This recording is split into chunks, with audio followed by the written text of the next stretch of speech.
The following is a production of Learfield Sports.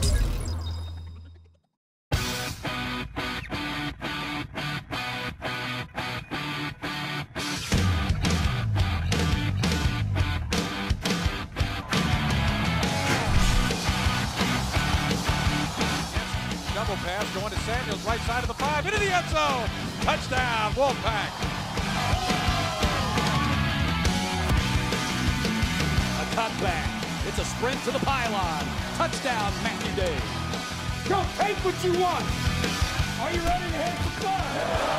Everything you got, man. Everything you got. You got to focus. You got to play with heart. Here comes the rush. Hennessy throws, picked off by Fernandez at the 30-yard line. How about that Wolfpack?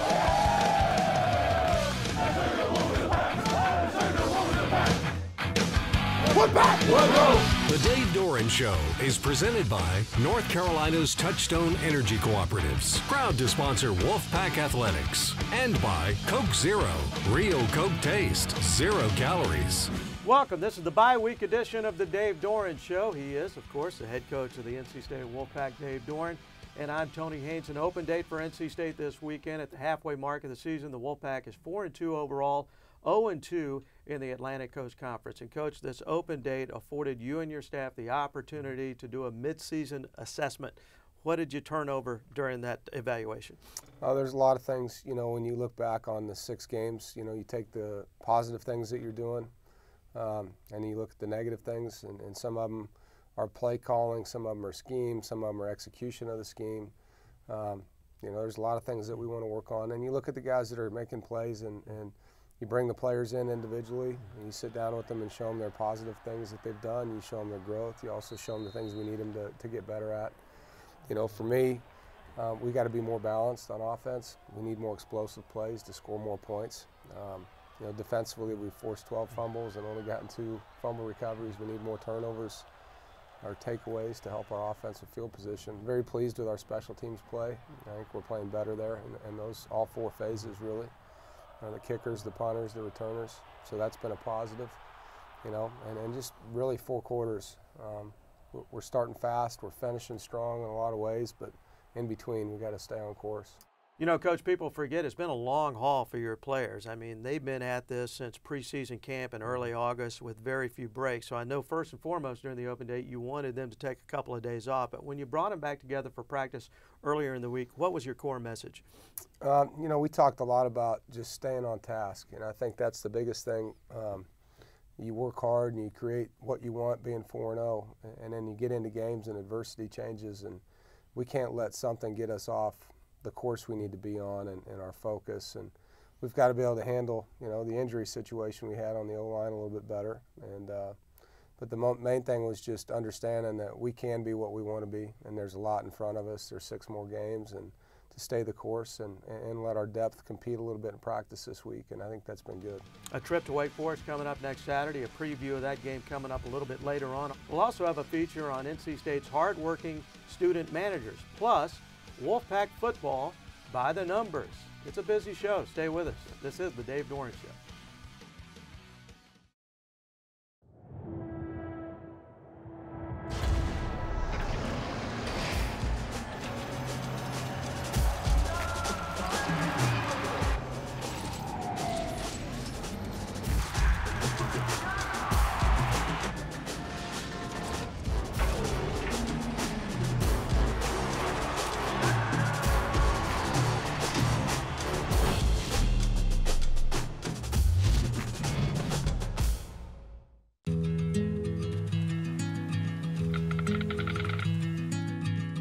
The cost of everything has gone up dramatically over the last 75 years.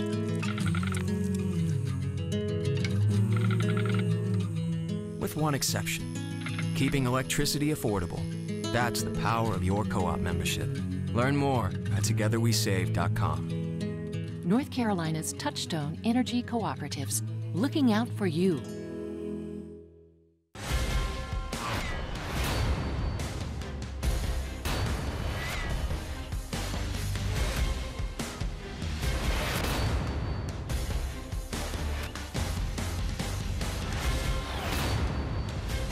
This is the Ford F-150, and this changes everything.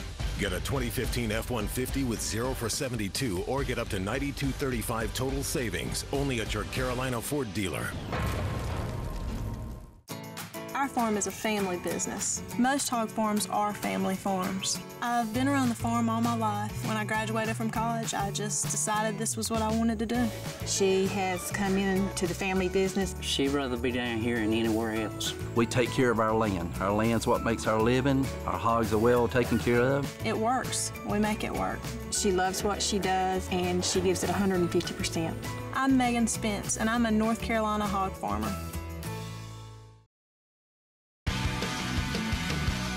With NC State head coach Dave Doeren, I'm Tony Haynes, and welcome back to the Dave Doeren Show. Well, Coach, 6 games into a season, every team in college football, they develop tendencies. Now that you're halfway through, is it important to start breaking from some of those tendencies? Well, we've been trying to do that. You know, we self-scout ourselves every weekend, but when you have an extended week, it helps you get in a little bit more detail. And I think what it does more than anything is you can really look at each player, too. You look at your plays and your formation tendencies a lot, but when you can go back and look at 6 games worth of what a guy's doing right, what a guy's doing wrong, you know, you as a play caller, are there certain things you're asking a kid to do he'd be better if you had someone else in there, or is it better if you just change how you're doing it? So it's been a great 4 or 5 days as far as that part of it goes. Last couple of games, pretty clear. Louisville and Virginia Tech really honed in on the NC State running game, wanted to take that away because the Pack had really been running the football very well. If those strategies continue from the opposition, how important is it going to be moving forward for the NC State receivers to start making some plays down the field? It is. It's important for them. It's important for our offensive line to give our quarterback a chance to throw it too. You know, and I think that's the big thing. We've had guys open downfield at times and couldn't get it to them. So everything on offense is tied together. It's never just the quarterback or the receivers or the linemen. It's usually one of the 11. And so we just got to, you know, take every play for what it is and understand that every play could be the play that wins the game.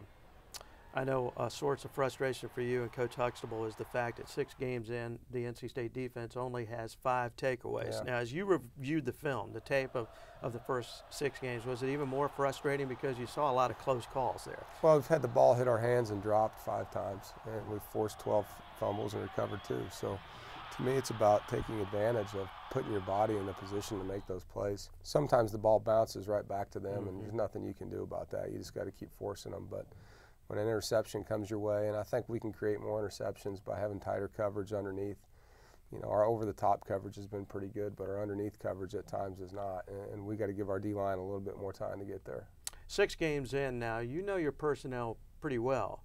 Having said that, though, are personnel changes part of the consideration when you get to this point of the season? Yeah, I mean, I think competition's healthy. You know, we have some good backup players that deserve a chance to play a little bit, and some of them have been playing. We've been rotating guys, so, you know, look forward to seeing that competition. We've had 3 really good practices, and, you know, we'll see what happens. I want to ask you about some individual players who have done well and maybe been a little bit of a surprise. Let's start with defensive end Bradley Chubb. He's going to face his brother coming up this week at Wake Forest. Now, Bradley Chubb is a converted linebacker. His first season as a defensive end. Right now, he's 3rd on your defense in tackles. How has he handled that transition? You know, first couple games, I think he was a little bit thinking and nervous. From that point on, he's been super productive.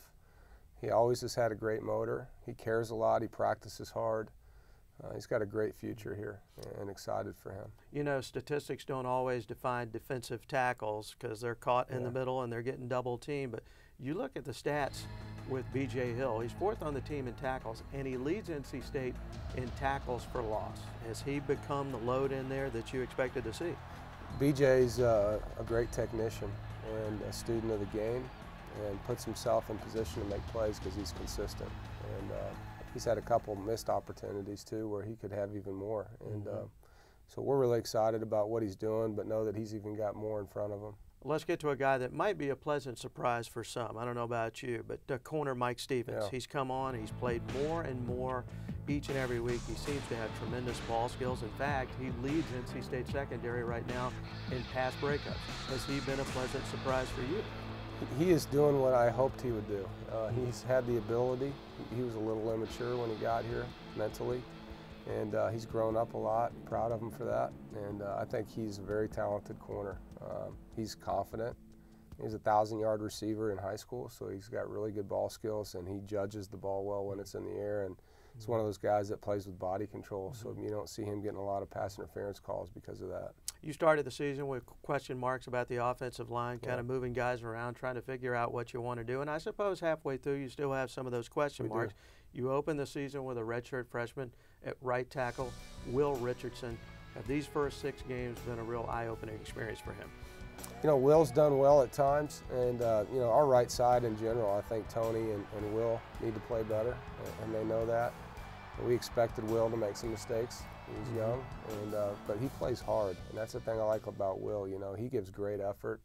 He's very consistent from that standpoint, and when you don't have to question effort with a guy, then you really feel good about what's going to happen over time. You know, Tony played a lot of football last year at Garden Center, and we need him to play like more of a veteran next to Will and help him. Let's talk about Jalen Samuels. We seem to talk about him every single week, but he is a special player because he does so many things. Right now he leads NC State in receptions. He's 3rd in rushing. Not only that, he lines up all over the place. He's involved in shifts. He's involved in motions. Last week we saw him at the tailback position. Is it a real credit to him that he has the ability to handle everything that Coach Canada is giving him? His football IQ is pretty impressive. He could probably play middle linebacker and be really good. You know, I mean, you just don't have to tell him a lot of things. You tell him what the plays are and how to line up and what to look at, and then he just goes, you know. And he's not a thinker. He gets it. He's got great IQ, and he sees things and reacts fast. Jalen Samuels, NC State, getting ready for a road trip up to Wake Forest.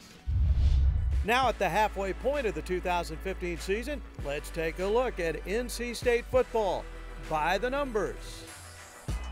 At the halfway mark of the 2015 season, junior tailback Matt Days has 10 rushing touchdowns.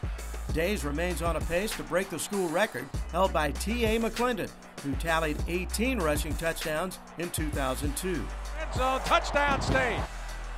The Wolfpack's leading receiver through 6 games is fullback/tight end Jalen Samuels, who has caught 27 passes thus far.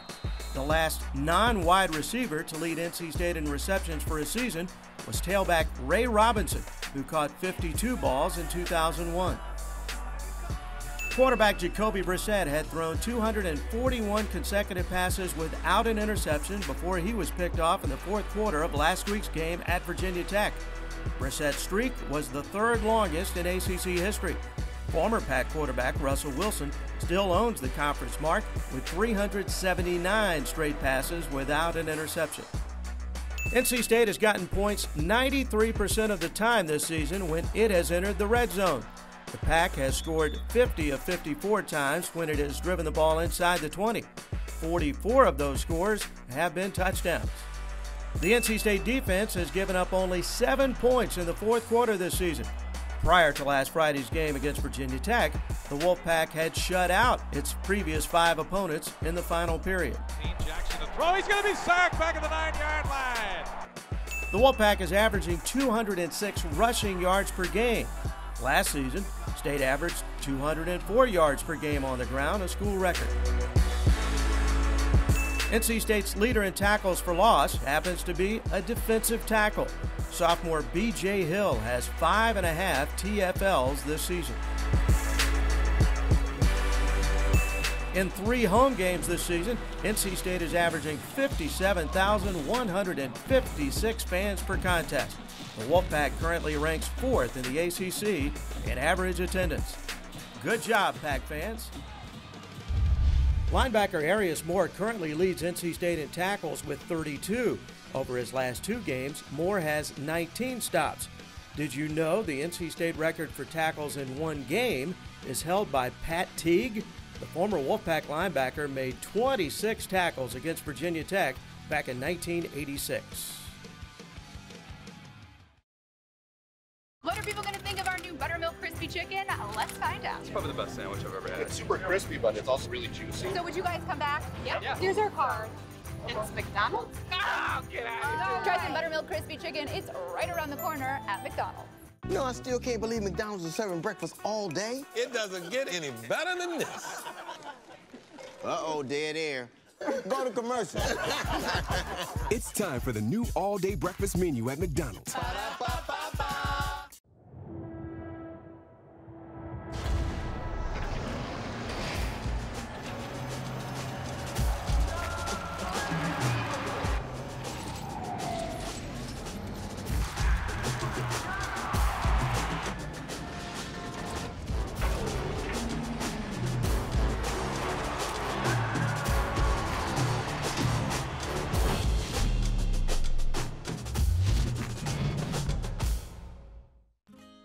At 36, Jo was concerned about having her first child. A specialist saw something on an ultrasound and recommended a difficult choice. Jo came to Rex for a second opinion. She was evaluated and reassured at the UNC Specialty Women's Center at Rex. Not long after, Levi was born. It's a brand new day. It's our favorite kind of story. Sun is shining. One with a happy beginning. Rex Healthcare.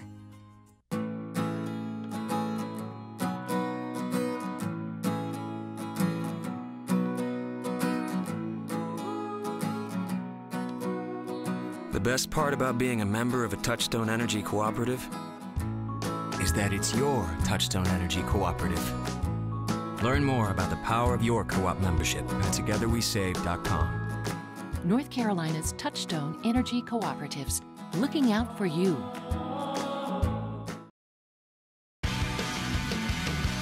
You got the Dave Doeren Show, the bye-week edition with the head coach of the Wolfpack. I'm Tony Haynes. For any student at a major university, a prestigious position for sure, coach, is to be named student manager of a football team or a basketball team. These are great students. They're great kids. They're hard workers. Yeah. So how do they go about getting those very few positions? Our equipment manager, we call him Country, Terry Calloway, has a process, where they have to apply. They have to have a certain GPA. He interviews them, and Joe McKillop, my director of football operations, was a manager at Wisconsin for me and worked for Country, so I know he helps them through the process. But they're bringing guys in. A lot of them, we look for guys that were high school football players that understand the game. We want guys that like running around and working hard and being athletic, and that care a lot about not just being around our football players and coaches, but the game of football, because it's a lot of work. Put in a lot of hours, don't they? They do. Student managers, take a look.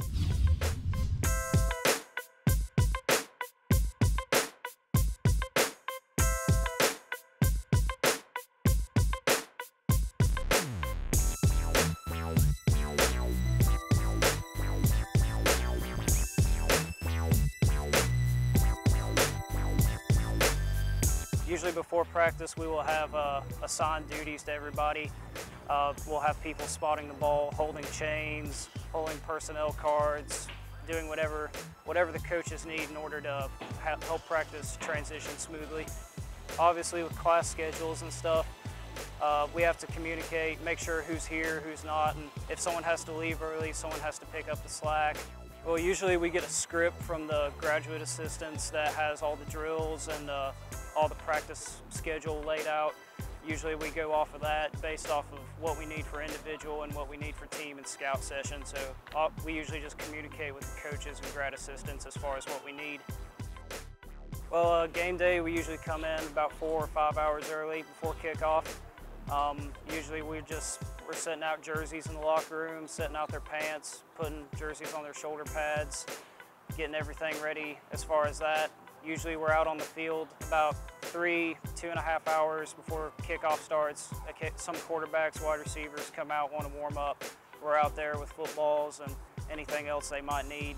Basically getting to be on the sideline for every single game and getting to travel to all these different places. That's definitely a real rewarding part for us. Game day's a lot of work, but for us, in a lot of ways for us, it's more of a reward too.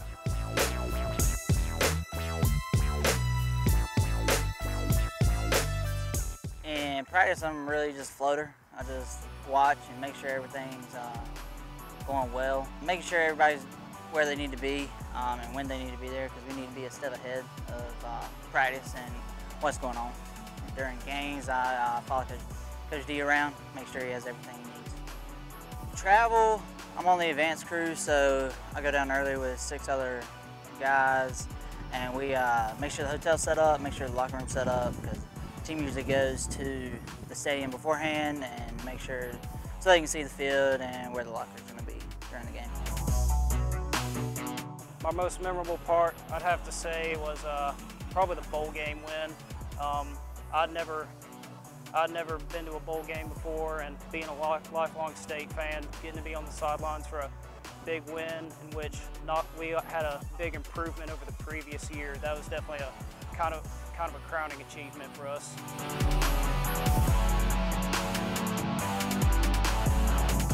My favorite part is just being a part of something bigger than myself. Played high school football and sports in high school, so I just wanted to come out and really just be a part of something bigger than myself.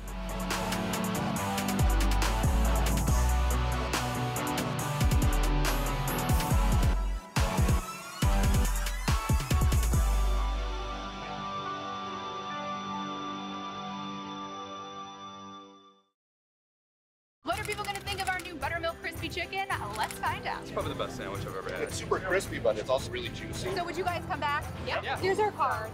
It's McDonald's. Oh, get out of here. Try some buttermilk crispy chicken. It's right around the corner at McDonald's. You know, I still can't believe McDonald's is serving breakfast all day. It doesn't get any better than this. Uh-oh, dead air. Go to commercial. It's time for the new all-day breakfast menu at McDonald's. This is the Ford F-150, the only pickup with a high-strength military-grade aluminum alloy body bolted to a high-strength steel frame. It's also a wake-up call for every full-size pickup in its class. No body rust, most towing, best payload, highest gas mileage. This is the Ford F-150, and every other truck is history. Now get an F-150 with 0 for 60 or get up to $92.35 in total savings, only at your Carolina Ford dealer.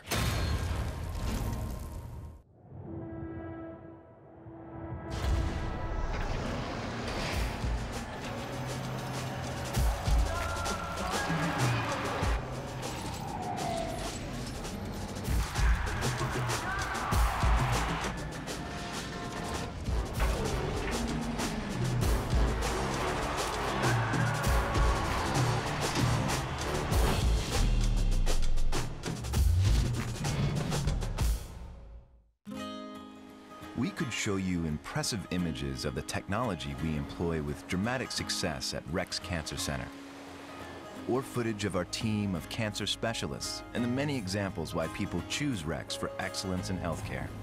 But the images that inspire us most are ones like this. It's a brand new day. The sun is shining. Rex UNC Cancer Care, chosen for excellence. NC State returns to action next Saturday with one of its oldest rivals. The Wolfpack goes on the road to face off against Wake Forest in Winston-Salem. Kickoff time is 12 noon. Pre-game coverage on the Wolfpack Sports Network begins at 10 a.m. Don't forget, you can join us for the Dave Doeren Radio Show. It will be heard on the Wolfpack Sports Network from 7 to 8 p.m. Wednesday night. And as always, the show originates from the Backyard Bistro on Trinity Road in Raleigh.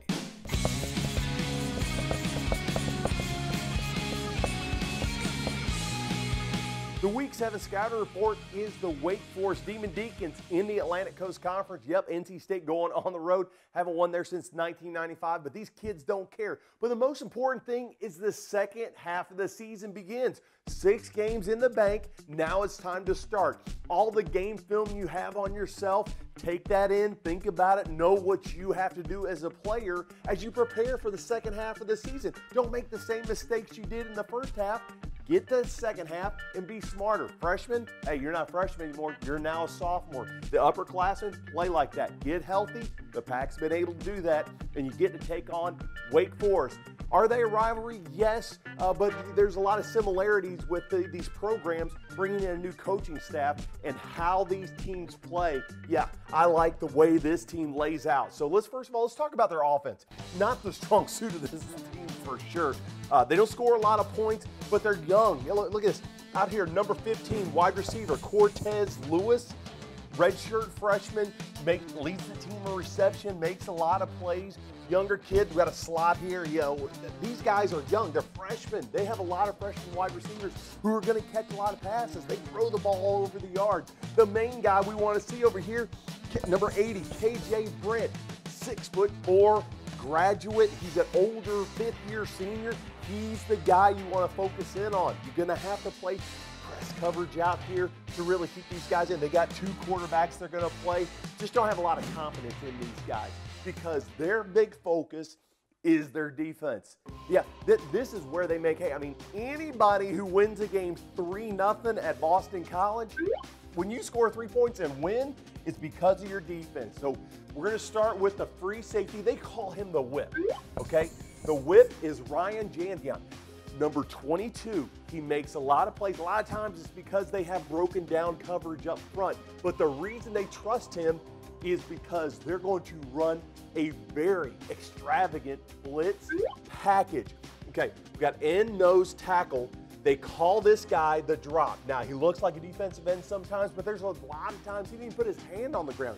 Why do they call him drop? Makes sense. They're going to drop him off into coverage. They're going to do a lot of blitzes with their rover, their Mike, and this guy, the Buck, Brandon Chubb. Does that name ring a bell? Yeah, Bradley Chubb plays for the Wolfpack defensive end. His brother, number 48, Brandon Chubb. Here's a playmaker. Man, this guy leads the team in tackles. Heck, for crying out loud, he's got twice as many as everybody else, but they use them all over the place. These exotic blitzes, sometimes they'll take Brandon Chubb, number 48, and use him as the drop and take the drop and shoot him across. And the main reason they're doing that is to allow their playmakers to make plays. Brandon Chubb, Ryan Jandian, let those guys make the plays for you. And there you have it. This defense, good defense. Wake Forest, not really what the record shows. Better on defense, don't score a lot of points. But they're going to be a lot of fun on the road in Winston-Salem. Well, coming up next Saturday, Mark, it'll be the 108th all-time meeting between NC State and Wake Forest. That game will take place at Grove Stadium up in Winston-Salem. One-sided affair last year. The Wolfpack trounced Wake here in Raleigh 42-14. Among other things, State ran for 362 yards in that football game. But you look at this Wake Forest team a couple of weeks ago, Coach. They pushed Florida State to the limit. They shut out Boston College on the road 3-0. Just how far has Wake Forest come since last season? Well, last year they shut out Virginia Tech too, you know, won in overtime. So they've played good defense since Coach Clausen's been there. They've been good on defense. So, you know, I think the thing that's better about them right now is they're scoring a little bit on offense. Their quarterback got hurt early, and their backup came in and did a nice job. They are throwing the football a lot better than they did a year ago. They really had a hard time protecting their quarterback last year. One thing we rarely do here on this show, and we're kind of scouting the upcoming opponent, we don't talk about the punter very much. Yeah. But they have a great punter. Alex Kennel averaged 51 punts on 10 punts in that Boston College game. That really helps your good defense. Oh, how big a weapon is he for the Deacons? He's really good. I mean, he's the best punter in the ACC, maybe in the country. And the thing he's unique with is he'll put it all over the field. You know, he'll rugby it, he'll kick it high, he'll kick it right, he'll kick it left. He's got really good rotation on his ball.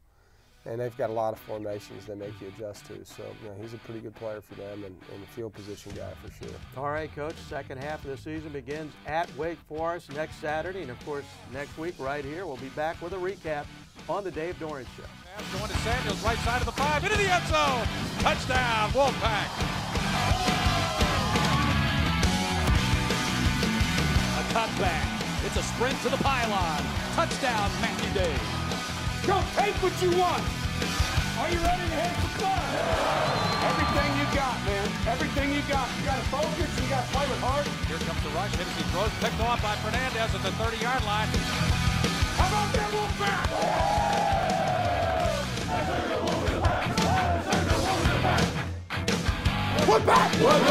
The Dave Doeren Show has been presented by North Carolina's Touchstone Energy Cooperatives, proud to sponsor Wolfpack Athletics, and by Coke Zero, real Coke taste, 0 calories.